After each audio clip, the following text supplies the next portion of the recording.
I like it. Yeah. But there was one person who competed in both Royal Rumble matches. That was Nia Jax. Yeah. Nia Jax ended up taking Ron Killing's R-Truth spot, number 30 in the men's Royal Rumble. She got in there. She mixed it up with the men. Rey Mysterio, Dolph Ziggler, Randy Orton all put hands on Nia Jax, and she returned the favor as well. What did you think about her entrance in the Royal Rumble, and what do you think overall? Because there's been a conversation about intergender wrestling in WWE. Well, I don't look at that as intergender wrestling, first of all, as far as, Nia Jax, participating in the Royal Rumble. I don't look at that as intergender wrestling.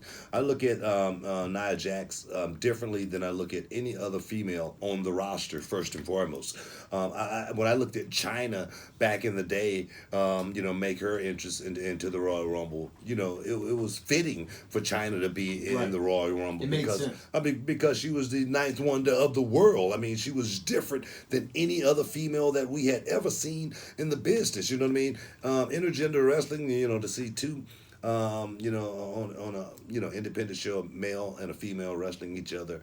I don't agree with that at all. I don't agree with it at all. I don't like it.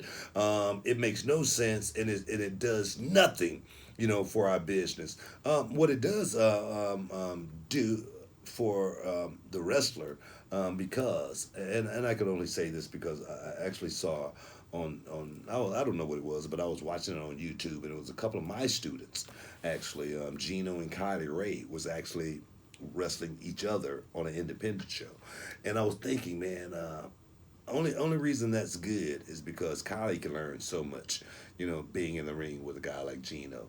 Her wrestling skills, gonna go up, so much, faster, working with a guy like Gino on a regular basis, But they could do that in the school if they had to. Doing it out on the show, if that's what these promoters want to pay them to come out there and do,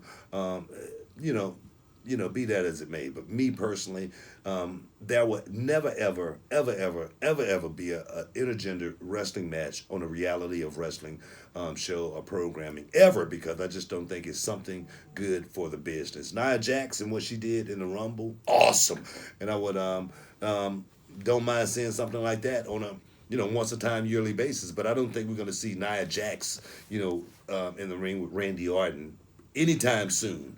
Let's just make that perfectly clear. Yeah, no, I agree.